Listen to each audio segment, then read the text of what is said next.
అందరికీ మరణాత. లెంటులోని 35వ దినము సోమవారము. క్రీస్తు ప్రభు శిలువలో పలికిన 3వ మాట. తల్లికి నొక సంరక్షకుని నిచ్చి ఎల్లరకు మాదిరి కనపరచినావా. తల్లికి సృష్టికర్తవై ప్రేమ తనయుండవై గౌరవించియున్నావా.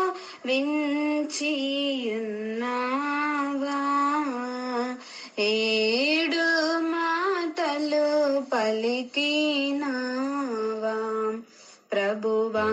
7 ముఖ్యాంశములు ఎరుక పరచితివా.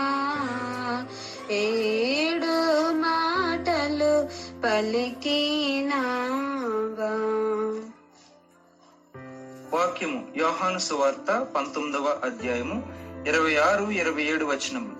యేసు తన తల్లియు తాను ప్రేమించిన శిష్యులను దగ్గర నిలుచుండుట చూచి, అమ్మా, ఇదిగో నీ కుమారుడు అని తన తల్లితో చెప్పాను. తరువాత శిష్యుని చూచి, ఇదిగో నీ తల్లి అని చెప్పాను.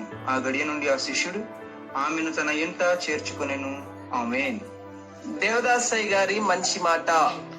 కష్టకాలము దేవునికి ఇష్టకాలము. ప్రార్థన. యేసు ప్రభువా, నీ తల్లి కొరకు పోషణ ఏర్పరిచితివి, మాకును అట్టి సదుపాయము ఏర్పరిచినావు.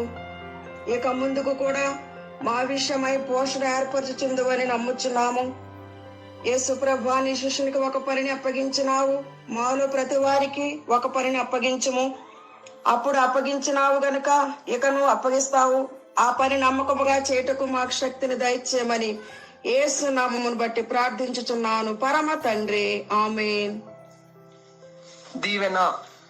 శిలువ ధ్యాన పరులైన వారులారా, అంతరంగ ఆనందము ప్రాణప్రియుడు మీకు దయచేయను గాక. Amen. Bible mission Hyderabad, gospel youth Hyderabad. మరణాత.